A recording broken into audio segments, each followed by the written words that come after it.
Okay, hey everybody. For those of you that know, I do a lot of sourdough bread, pizza, and things like that. And so, essential part of that is having a good starter to get everything going. Unfortunately, my starter that I've been running for the last 2.5 years had some unfortunate growth going on in there that we didn't need, so I'm starting over.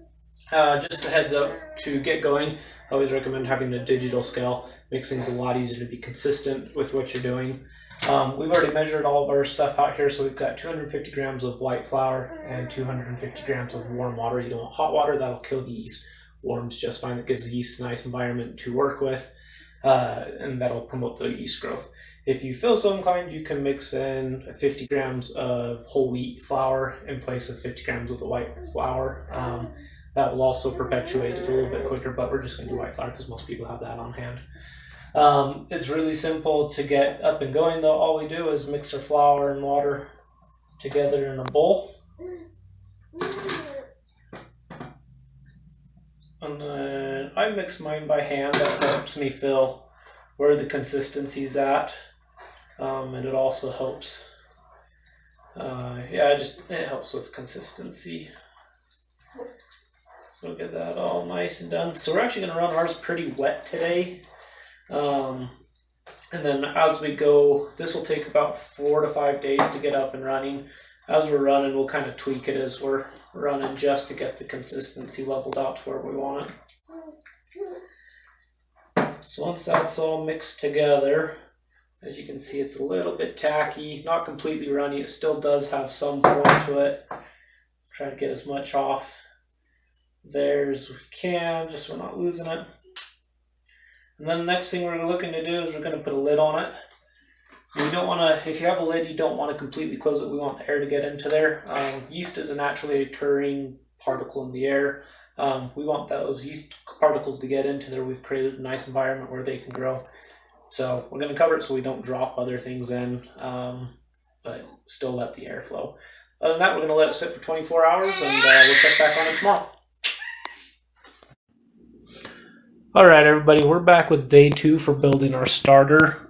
Cool things have happened with this since we last left it. It's been about 24 hours. You can see there, let's see if I can get this to focus. There's actually quite a bit of bubbles already forming in our starter.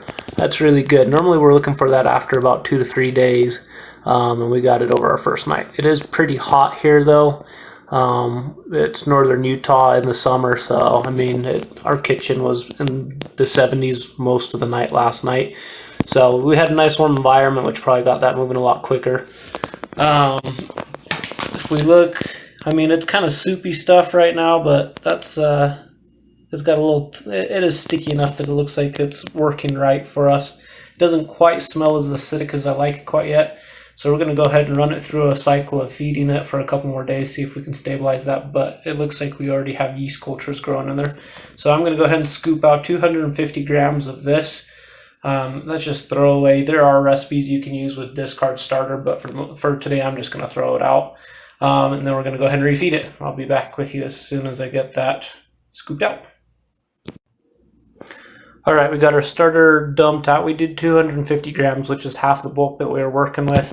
We are going to go ahead and replace that with the same amount of water and flour. So yesterday we did 1 part to 1 part, 250 grams of flour and water. Today we're only doing half of that though, so we're going to do 125 of flour and 125 of warm water. Like I said yesterday, we want to do warm water, not hot water, so we don't kill off our yeast cultures. Just stick that all in, mix it up, and then we're going to put our lid back on. Remember, we want to leave it with a bit of a gap so the air can get in and help those yeast cultures grow. And then I didn't mention it yesterday, but I just left it on my counter overnight. I didn't have it in the fridge or anything. Once we're at a maintenance stage with it, then I can leave it in the fridge for a while in between feedings. But we're trying to get this up and running. We're gonna leave it out on the counter just so it can be a little bit more active. But we'll check back in tomorrow and see where we're at. Alright, so I was editing the video and realized that I lost a video for day 3. What had happened on that the night before, we had a lot of bubbles and expansion in the starter, and then by the next morning it had all collapsed back down again, meaning we had too much water in there. So in order to remedy that, I scooped out most of the starter and put 250 grams of flour in and 200 grams of warm water, trying to get it so it had a little bit more structure to it. That way it could hold the gas bubbles in. But yeah, so we put that out overnight and let it go, and then we got the video for day 4, so we'll jump into that. Alright, here we are on day 4 of our sourdough starter. Sorry, let's get the camera to focus here. What we've got here is there's actually a fair amount of liquid sitting on top of our starter.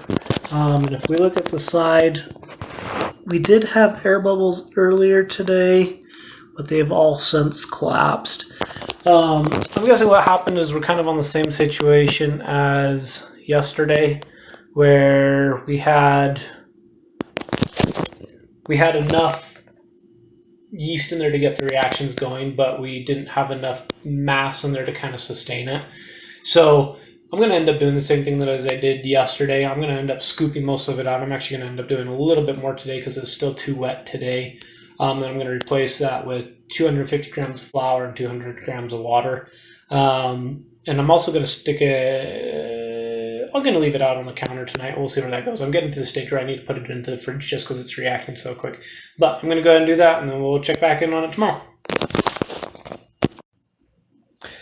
All right, here we're on day 5 of our sourdough starter, and we are actually done at this point. So if you look here, we've actually got a pretty stiff starter here. You can see some bubbles up on top. Let's see if I can get a good picture on the side here. We've actually got a fair amount of bubbles in the middle. At this stage, I mean, it's up and running. I'm probably actually going to make pizza dough or bread either tonight or tomorrow with that. It smells acidic, kind of like vinegar, which is good. That's what we're looking for on this. Yeah, so I'm not going to be doing a starter or doing anything else to get it up and going. We're ready. So a couple of tips what you can do to keep this up and running. In between feedings, I've actually left it in the fridge for like 2 to 3 weeks at a time, and it's been fine. If you want to use it, pull it out for an hour or so, let it start getting warmed up. If it's been in there for quite a while, go ahead and feed it, let it run for a couple hours, and then use it. Really though, this stuff is quite honestly, you can't kill it. If it looks really bad, as long as it's, well, I mean, you can scrape off whatever's on the top.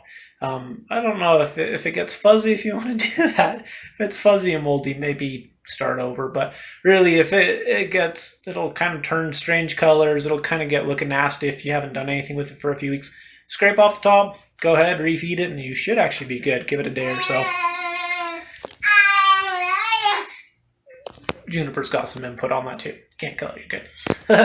Another thing that you can do with this to help things out is I recommend not washing the bowl. All the stuff that we've got, let me focus on the side here or whatever, that actually will turn into kind of permanent yeast cultures that will keep the starter up and running. I've noticed that I'll get like white flakies or white rings around it. That's good. That's what a yeast culture looks like when it's kind of at full population. So you can, if you've got white flakies or whatever, white rings, it's not mold, it's not fuzzy, but that's like I said, I've actually completely cleaned out my bowl before, and I've been able to just refeed it and good to go. Sorry, Juniper's really excited about this. And then other than that, I mean, I'm going to keep on doing 250 grams of flour and 200 grams of warm water from here on out every time I need to feed it. So I'll feed it after every time I use it to cook, or after a 2 to 3 week period that it's been in the fridge, just to keep it up and running. So give me a holler if you have questions or comments on how I could do this better. And good luck with your starters. Have a good one.